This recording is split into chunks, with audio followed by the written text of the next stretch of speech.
How's it going, everyone? And this video is about when to use the rear brake. All right, so when to use the rear brake. So there's a lot of variables, right? It always depends. Your skill, preference, the pace you're going, the traction you have, what you feel like doing, your comfort level, where are you at, location, like public roads or on the track, etc. So first, public roads. So sometimes I'm out in the twisties, right, at a certain pace, and sometimes I just only use the rear. Maybe that's enough to slow me down for the corners because I'm just going at an easy pace. I just want to feel how the bike behaves just by using the rear brake only. Of course, I'm still ready with the front brake just in case something happens because the front brake is the majority of the power, but sometimes I just only do rear. Other times if I'm practicing, maybe I do front only, and maybe sometimes I do both, or maybe I use the front just to get the bike to slow down, and then I transition from the front to the rear as I go through the corner. It all depends. But rear brake specifically, sometimes I do go and practice and I only touch the rear brake out in the twisty roads. If I'm practicing emergency braking, remember emergency braking, you want to stop as fast as you can. So once you get on the front brake, the suspension collapses and all the weight goes to the front. So the rear of the bike is getting lighter and lighter. You see that? As the suspension collapses, right, you're rolling, the suspension collapses, it goes down, all the weight goes to the front. That means the rear end is getting lighter. So the rear brake technique for emergency braking is you start off with a little bit of pressure and then you taper off. It's light to lighter. Because if you would just push down on the rear brake during emergency braking, either the tire will start skidding immediately or the ABS is just going to engage. Click, click, click, click, click, click, click. The rear ABS should never engage if you're practicing emergency braking. How could it? You're going light to lighter, right? So that's the technique for emergency braking. If I'm practicing low speed drills, like MotoJitsu drills in the parking lot, I mostly use the rear brake. What I recommend is if when you're doing white belt drills, no brakes. Just rely on the clutch and the throttle and just get really good at that. I found with people practicing, if you start to use the rear brake too soon, it becomes like a crutch and you don't really understand the clutch yet. And the clutch is like the main thing. If you feel like the bike is gonna fall, ease out the clutch a little bit and the bike will stand right back up. So you just gotta get the feel of doing that through a whole bunch of repetitions. So white belt, no rear brake. Once you get up to blue belt, going all the way through black belt, and now you're practicing the low speed drills for MotoJitsu, then yes, use the rear brake. But I recommend for white belt, no. So most of the time if I'm doing low speed technical stuff, I used a lot of rear brake. I say mostly rear brake because it also depends. If I'm going faster, like MotoJitsu style riding, I also use the front brake. You see what I'm saying? It's like what Lee Park said, MotoJitsu type stuff is like a one-man band. You're pretty much doing all four extremities at once, right? You're using your rear brake, your front brake, you're using the clutch, the throttle, etc. You might even shift up to second gear, then back down to first. It depends how big the course is and the speeds you're going, etc. Anyway, so if I'm just riding around the community, city streets, right? So if I come up to a stop sign or a stoplight, sometimes I only use the front only. Sometimes I use the both. Sometimes I just use rear only. And that depends, right? Is it wet outside? Then most of the time I'm just going at lower speeds since it's wet and raining. And I just mostly use the rear. If I come up to the stop sign or the stop line, there's a little bit of gravel or sand or it looks kind of slippery conditions. Most of the time I just mostly use the rear. But then if it's dry and clean, I'm coming up to the stoplight and it's a green light, but then it turns yellow and I need to stop. Well then, if I need to stop a little bit quicker, of course I would go to the front to do that.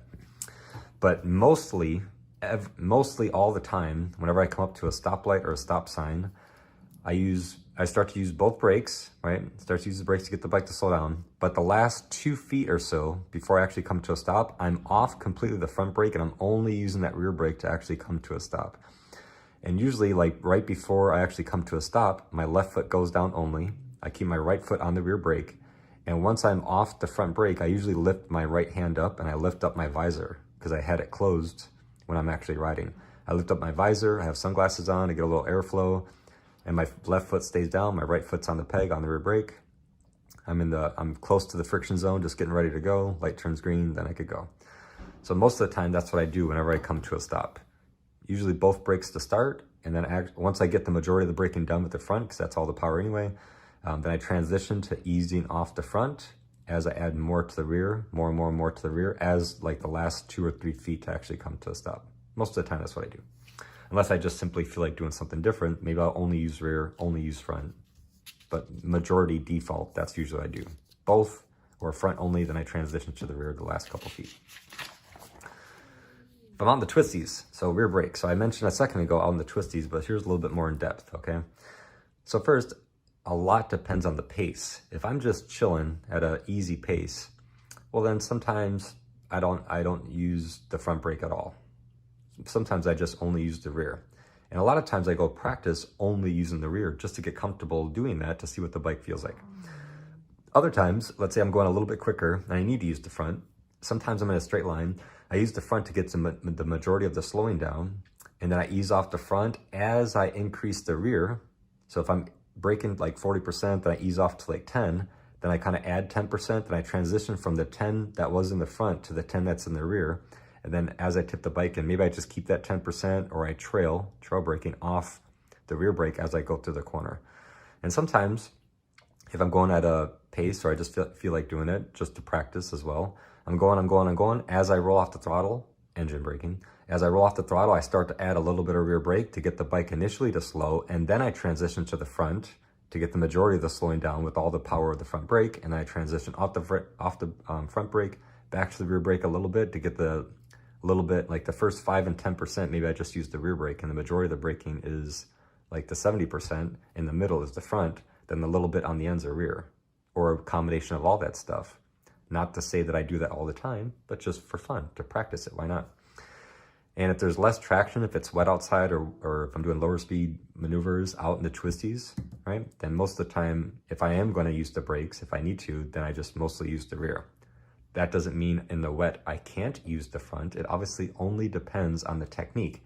Sometimes I use the front brake only all the time in the wet, even slowing down aggressively. Obviously, if you grab the brake, nothing's going to happen if you're in the dry or in the wet or anything else. It all depends on the technique. Very slow, easy squeezing.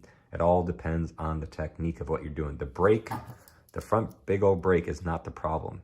The person in the mirror is the problem. The bike's not at fault. You are. If you do something dumb, like you grab the brake and flip over the handlebars, well, it's not the bike's fault. The bike would have sat there forever without you on top of it. But you're the one who decided to grab, and that's what made the suspension overload, and you're going flying.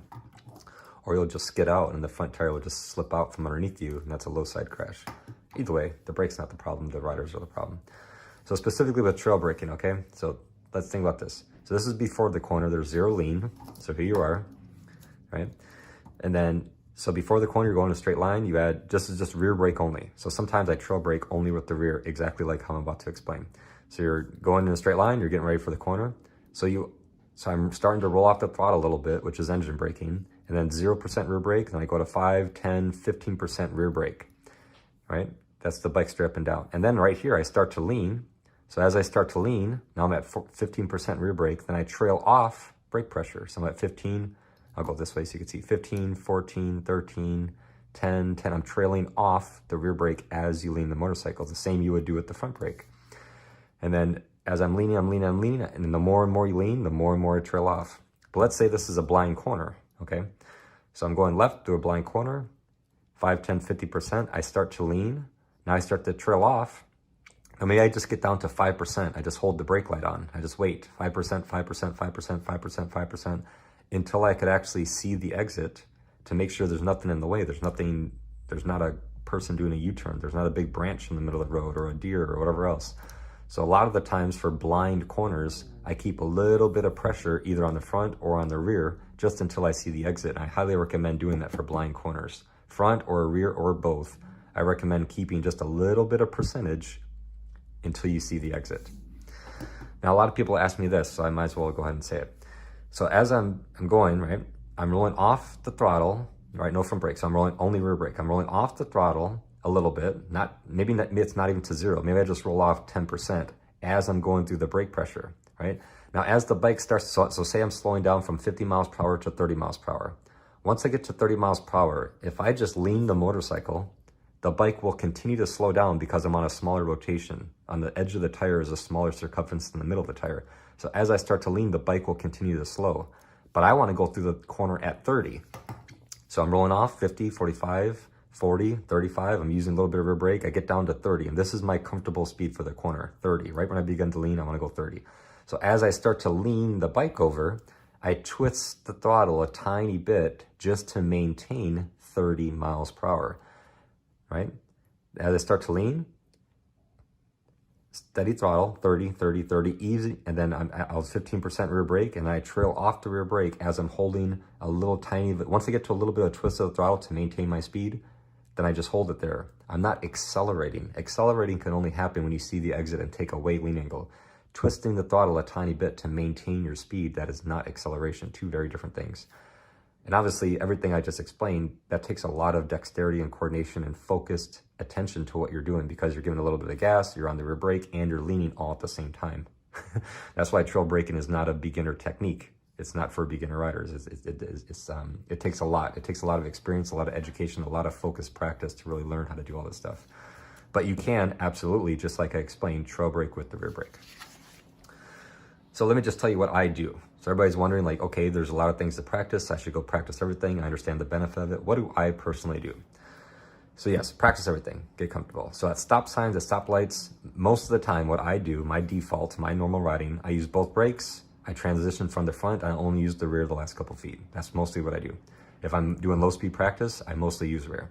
If I'm in the twisties and I'm going at an easy pace, now my easy pace might be your 80% pace, but my skill and understanding and the roads that I know and everything else, at an easy pace for me, if I'm just cruising, right? Most of the time I just use engine braking, which is simply rolling off the gas, and rear brake. That's mostly what I do.